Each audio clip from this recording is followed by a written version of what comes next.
Hi friends, Anees the back പാക്കറിൻ്റെ പുതിയൊരു video ആണ്. അപ്പോൾ നമ്മളിന്ന് കാണിക്കാൻ പോകുന്നത് തീർത്തും വ്യത്യസ്തമായിട്ടുള്ളൊരു കാഴ്ചയാണ്. കർണാടകയിലൊക്കെ ഇപ്പോൾ വൈറലായിക്കൊണ്ടിരിക്കുന്ന ഫോട്ടോഷൂട്ടിൻ്റെ ഒക്കെ പിറകിലുള്ള ഒരു ഫോട്ടോ കണ്ടിട്ടാണ് ഇപ്പോൾ നമ്മൾ ആ സ്ഥലം എക്സ്പ്ലോർ ചെയ്യാൻ പോകുന്നത്. ഉടുപ്പി റെയിൽവേ സ്റ്റേഷനിലാണ് നിൽക്കുന്നത്. ട്രെയിൻ വരുമ്പോൾ ഏതൊരു ചെങ്ങായി ട്രെയിന് കൈയൊക്കെ കാണിക്കുന്നുണ്ട്. നമുക്ക് പോകാനുള്ള ട്രെയിനാണ് വന്നുകൊണ്ടിരിക്കുന്നത്. മഡ്ഗോൺ എക്സ്പ്രസ് മാംഗ്ലൂരിൽ നിന്ന് 5:30 സ്റ്റാർട്ട് ചെയ്തിട്ട് ഹൊന്നാവരയിൽ 9:51 ആകുമ്പോൾ രാവിലെ എത്തുന്ന ട്രെയിനാണ് മാംഗ്ലൂർ മഡ്ഗോൺ എക്സ്പ്രസ്. ഭയങ്കര സൗണ്ടാണ്.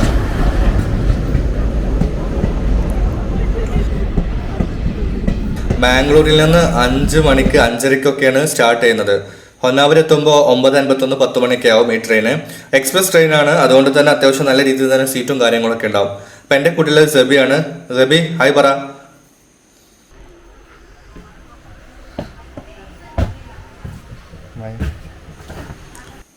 ഇപ്പൊ കണ്ടില്ലേ, ട്രെയിന് അത്യാവശ്യം ആളുകളൊന്നും ഇല്ല, എല്ലാം വേക്കൻ്റ് ആയിട്ടാണ് നിൽക്കുന്നത്.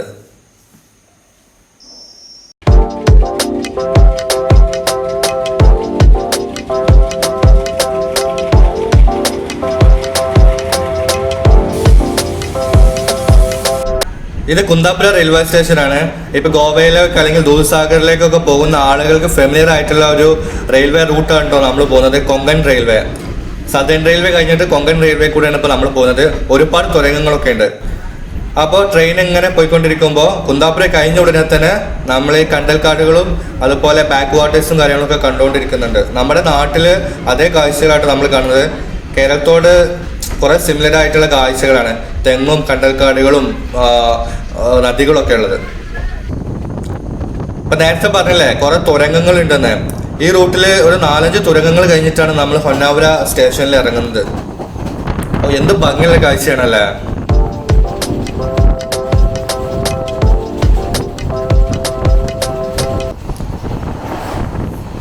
ഇപ്പൊ നമ്മൾ തുരങ്കത്തിൽ കയറിയിട്ടുണ്ട്. ഇതുപോലെ വലിയ വലിയ തുരങ്കങ്ങൾ, ഒരു 3-4 വലിയ തുരങ്കങ്ങൾ തന്നെയുണ്ട് നമ്മൾ ഈ പോകുന്ന റൂട്ടിൽ. അപ്പൊ അവസാനം നമ്മൾ നമ്മുടെ ഡെസ്റ്റിനേഷനിൽ എത്തിയിട്ടുണ്ട്. ഹൊന്നാവര റെയിൽവേ സ്റ്റേഷന് ചെറിയൊരു റെയിൽവേ സ്റ്റേഷനാണ്.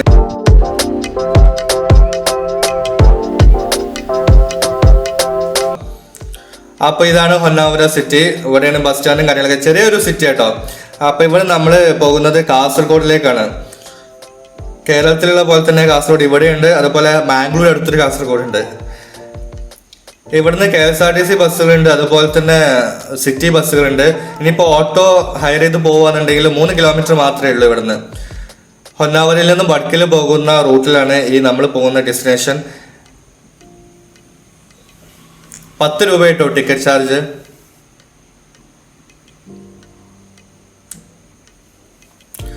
ആ ബസ് എടുത്ത് ജേർണി സ്റ്റാർട്ട് ചെയ്യുമ്പോൾ നല്ല കാഴ്ചയാണ് കണ്ടുകൊണ്ടിരിക്കുന്നത്. 2 ഭാഗത്തും പുഴ, അതിന് നടുക്കിലുള്ള ബ്രിഡ്ജിലൂടെ പോകുമ്പോൾ കുറെ കണ്ടൽക്കാടുകളും ഒക്കെ കാണുന്നുണ്ട്. ശരാവതി റിവറാണ് ഇപ്പോൾ ഈ കണ്ടുകൊണ്ടിരിക്കുന്നത്. നമ്മൾ നമ്മുടെ സ്റ്റോപ്പിൽ കാസർഗോഡ് ഇറങ്ങിയിട്ടുണ്ട്. എക്കോ ബീച്ച് എന്ന് പറഞ്ഞാൽ മതി ബസ്സിൽ കയറുമ്പോൾ. അപ്പൊ നമ്മളിവിടെ ഇറങ്ങുമ്പോൾ തന്നെ ഒരു ഭാഗത്ത് എക്കോ ബീച്ചും അതിന് നേരെ opposite Sharavathi river mangrove board walk ആണ്. ഇവിടെ ബോട്ടിംഗ് ഒക്കെ ഉണ്ടായിരുന്നു. പക്ഷെ ഞാനിപ്പോൾ ഇവിടെ എത്തുന്നതിൻ്റെ ഒരു 3-4 ദിവസം മുന്നേ ഇവിടെ ഏതൊരു കുട്ടി പുഴയില് ബോട്ടിങ്ങിന്റെ ഇടയിൽ മരിക്കുകയൊക്കെ ചെയ്തതുകൊണ്ട് തന്നെ ഇപ്പോൾ ബോട്ടിങ് ഇപ്പം ടെമ്പററി ആയിട്ട് ക്ലോസ്ഡ് ആണ്. അപ്പൊ നമ്മൾ കയറുമ്പോൾ തന്നെ എൻട്രൻസിൽ തന്നെ ഒരു ബോർഡ് ഉണ്ട്, കാസർഗോഡ് ഗ്രാമപഞ്ചായത്ത് എന്നൊക്കെ പറഞ്ഞിട്ട്. ഇവിടെ ഏകദേശം ഒരു 200-300 മീറ്റർ നടന്നാൽ നമ്മൾ ടിക്കറ്റ് കൗണ്ടറിലേക്ക് എത്തും.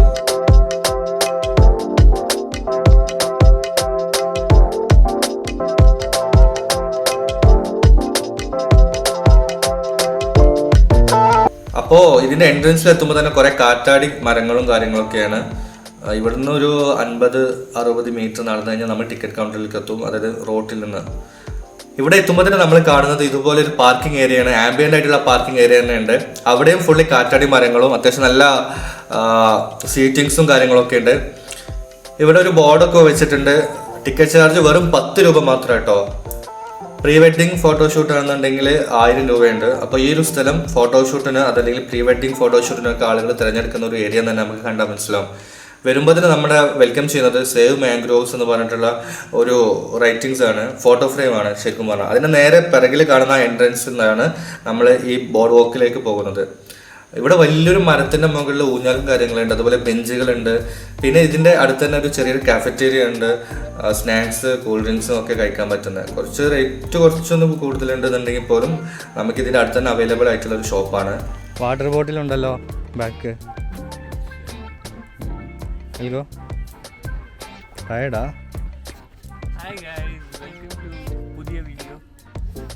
I will post, okay? Come.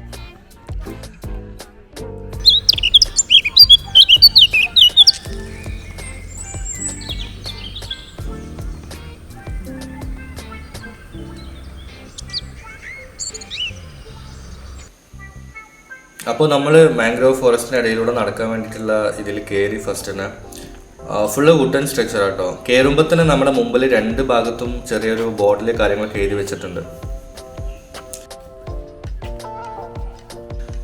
അപ്പോൾ വീഡിയോ എനിക്ക് എല്ലാവർക്കും ഇഷ്ടപ്പെടുന്നതാണ് വിചാരിക്കുന്നത്, കാരണം നല്ല ആംബിയൻസ് ആണ്. അപ്പോൾ നമ്മളിതിങ്ങനെ എക്സ്പ്ലോർ ചെയ്യാൻ വേണ്ടി ഫസ്റ്റ് സ്റ്റാർട്ടിങ്ങിൽ തന്നെ അത്യാവശ്യം നല്ല ഗ്രീനറിയും കാര്യങ്ങളൊക്കെയാണ്.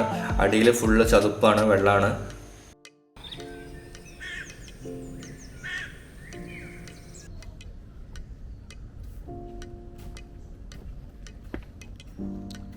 ഇതെത്ര ദൂരം നടക്കണം എന്നറിയില്ല. അത്യാവശ്യം ഈ കാടിൻ്റെ ഉള്ളിലൂടെയൊക്കെ ഇതുപോലെ ബ്രിഡ്ജ് ഉണ്ടാക്കി വെച്ചിട്ടുണ്ട്. കിളികളുടെ സൗണ്ടൊന്നും അത്ര ഇതിൽ കേൾക്കുന്നില്ല, പക്ഷെ നല്ല കാം ആൻഡ് ക്വയറ്റാണ്. അധികം വിസിറ്റേഴ്സും കാര്യങ്ങളൊന്നുമില്ല, സൺഡേ ആയിട്ട് പോലും.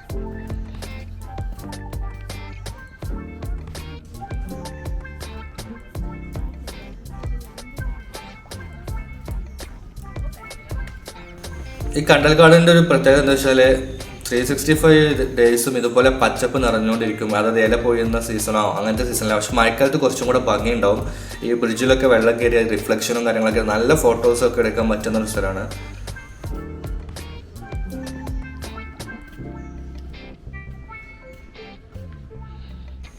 ഈ പാലത്തിൻ്റെ ഇടയിൽ തന്നെ ചില മരങ്ങളൊക്കെ അതിൻ്റെ ഉള്ളിൽ കൂടെയൊക്കെ വളർന്നു വന്നിട്ടുണ്ട്. ഇവിടുന്ന് ചെറുതായിട്ട് അത്യാവശ്യം കിളികളുടെ സൗണ്ടൊക്കെ കേൾക്കുന്നുണ്ട് കേട്ടോ. നമ്മൾ നേരത്തെ കേട്ടിരുന്നില്ല, നമ്മൾ എൻട്രി ചെയ്തുകൊണ്ട്. പക്ഷെ കുറച്ച് ഉള്ളിലൊക്കെ പോകുമ്പോൾ കുറച്ച് തന്നെ ബ്രിഡ്ജിലോട്ട് കയറി കഴിഞ്ഞാൽ പിന്നെ നമ്മളൊരു മൺപാതയാണ് കാണുന്നത്. ശരാവതി റിവറാണ്. അപ്പോൾ ഇവിടെ കുറച്ച് ബോട്ടിങ്ങും കാര്യങ്ങളൊക്കെ ഉണ്ട്. ബോട്ട് അവിടെ നിർത്തി വെച്ചിട്ടുണ്ട്. നല്ല രസമുള്ള സ്കൈയുടെ ആ ഒരു കളറും ആ വെള്ളത്തിലെ റിഫ്ലക്ഷനും അതിൻ്റെ ഇടയ്ക്കിടയ്ക്ക് കുറേ കണ്ടൽക്കാടുകളൊക്കെ ഉള്ളത്. അപ്പോൾ ഇവിടെ ഒരു തുരുത്ത് പോലെ ഒരു കുറച്ച് കണ്ടൽക്കാടുകളുണ്ട്. അപ്പോൾ അതിലേക്കൊരു ചെറിയൊരു ബ്രിഡ്ജ് അവിടെ കാണുന്നുണ്ട് കേട്ടോ. നമുക്ക് അവിടെ പോകണം. അതാണ് ഈ ബോർഡ് വാക്കിൻ്റെ ഏറ്റവും ഹൈലൈറ്റ് ആയിട്ടുള്ള കാര്യങ്ങൾ ഈ ഒരു കണ്ടൽക്കാടിൻ്റെ ഉള്ളിലാണ്. പിന്നെ ഇങ്ങനെ നടക്കുന്നതിൻ്റെ ഇടയിൽ വിസിറ്റേഴ്സിനൊക്കെ റെസ്റ്റ് ചെയ്യാനോ ഫുഡ് കഴിക്കാനൊക്കെ പറ്റുന്ന ഒരു ഷെൽട്ടർ പോലത്തെ ഒരു റെസ്റ്റ് സ്പേസ് കാര്യങ്ങളൊക്കെ ഉണ്ട്. വലിയ മരങ്ങളായിട്ട് ഇതിന് ചുറ്റും നിൽക്കുന്നത്.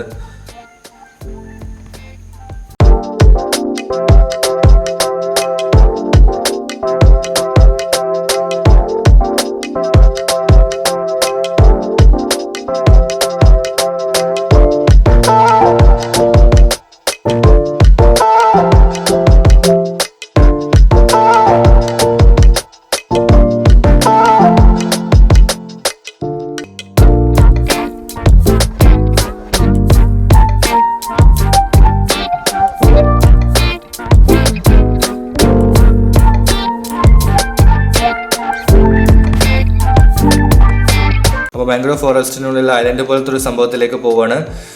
ഒക്കെ ചെറിയ ബ്രിഡ്ജും കാര്യങ്ങളൊക്കെ ഉണ്ട്. അപ്പോൾ ഫോളോ മീ. ഞാൻ നേരത്തെ പറഞ്ഞ പോലെ ഈ ഒരു ബോർഡ് വാക്കിൻ്റെ ഏറ്റവും ഹൈലൈറ്റ് ആയിട്ടുള്ള സംഭവം കാണാൻ വേണ്ടിയിട്ടാണ് നമ്മൾ പോകുന്നത്. ഫോട്ടോസൊക്കെ കിടിലനായിട്ട് എടുക്കാൻ പറ്റുന്ന ഒരു കണ്ടൽ കാടാണ്. അപ്പോൾ ഒരു ബ്രിഡ്ജ് കയറിയിട്ട് ഫുൾ ഹാൻഡ് റെയിലും കാര്യങ്ങളൊക്കെ ഉണ്ട്. അത് കയറിയിട്ടാണ് ഇപ്പോൾ നമ്മൾ പോകുന്നത്. ഫുൾ വുഡ് കേട്ടോ, മരം കൊണ്ട് മാത്രം, വേറൊരു സംഭവം ഇതിൽ ഉപയോഗിച്ചിട്ടില്ല ഇവർ. നല്ല സീസണിങ്ങൊക്കെ ചെയ്ത മരമായിരിക്കും. അതുകൊണ്ടാണ് ഈ വെള്ളത്തിൽ കുറച്ച് ഉപ്പ് കലർന്ന വെള്ളം തോന്നുന്നുണ്ട്. അപ്പം ഇവിടെ നമ്മൾ എത്തുമ്പോൾ തന്നെ ഒരു ജംഗ്ഷനാണ്. ഈ കണ്ടൽക്കാട് റൗണ്ട് ചെയ്തിട്ടുള്ള ഒരു ബ്രിഡ്ജാണ് ഇവർ സെറ്റ് ചെയ്തിട്ടുള്ളത്. ഇവിടെ നമ്മൾ കയറുമ്പോൾ തന്നെ കുറച്ച് വെള്ളം പൊങ്ങി കഴിഞ്ഞാൽ വേലിയേറ്റത്തിൻ്റെ സമയത്തൊക്കെ വെള്ളം കുറച്ചും കൂടെ പൊങ്ങി നിൽക്കുന്ന ഫോട്ടോസൊക്കെ ഞാൻ കണ്ടിട്ടുണ്ടായിരുന്നു മുന്നേ. ഇവിടെ ഹാൻഡ് റെയിൽ ഇല്ല, കുറച്ചും കൂടെ ഡേഞ്ചറാണ്. കുറച്ചൊരു ചെറിയൊരു അഡ്വഞ്ചർ.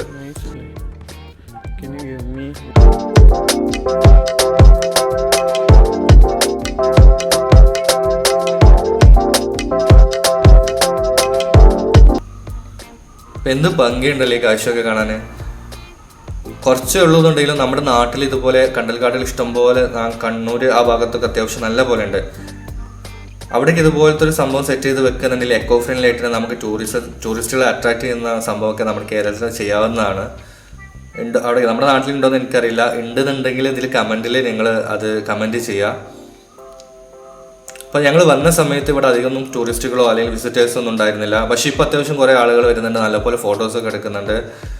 കുറേ കപ്പിൾസ് അല്ലെങ്കിൽ സ്റ്റുഡൻസും കാര്യങ്ങളൊക്കെയാണ് കൂടുതലായിട്ട് ഇവിടെ വന്നുകൊണ്ടിരിക്കുന്നത്. ഫാമിലി ആയിട്ട് വരുന്നവരുണ്ട്.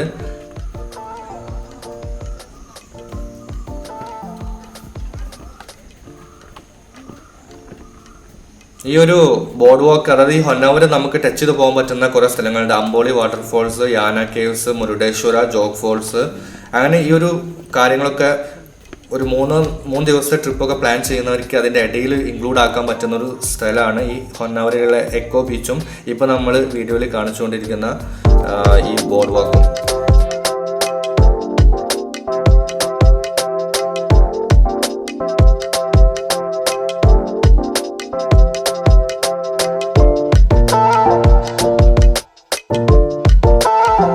നമ്മുടെ ഈ സമയത്തൊക്കെ കണ്ടൽക്കാടുകളൊക്കെ നശിപ്പിച്ച് അവിടെ കൺസ്ട്രക്ഷൻസും കാര്യങ്ങളൊക്കെ നടത്തിക്കൊണ്ടിരിക്കുന്നുണ്ട് നമ്മുടെ നാട്ടിലൊക്കെ. പക്ഷെ അവിടെയൊക്കെ ഗവൺമെൻറ് ഇങ്ങനെ ഒരു സംഭവം ചെയ്തു വരിക എന്നുണ്ടെങ്കിൽ അത് ടൂറിസത്തിന് മുതൽക്കൂട്ടാവും. അതുപോലെ കണ്ടൽക്കാടുകൾ നശിപ്പിക്കാതിരിക്കാനുള്ള ഒരു മുൻകരുതൽ കൂടെ വയ്ക്കും. അപ്പോൾ കണ്ടൽക്കാടുകളുടെ ഇമ്പോർട്ടൻസ് എന്താണെന്ന് ഇവിടെ ഉണ്ട്. ഇവിടെ വൈൻഡ് അപ്പ് ചെയ്യാണ്.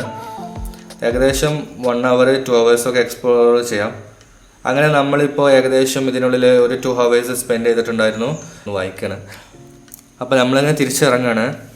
നല്ലപോലെ വിശക്കുന്നുണ്ട്. പിന്നെ ഈ ബഡ്കയിൽ പോയിട്ടൊക്കെ വേണം ഫുഡ് കഴിക്കാൻ. അപ്പോൾ അടുത്തൊരു വീഡിയോ കാണുന്നവരേക്കും signing off Anees the back packer.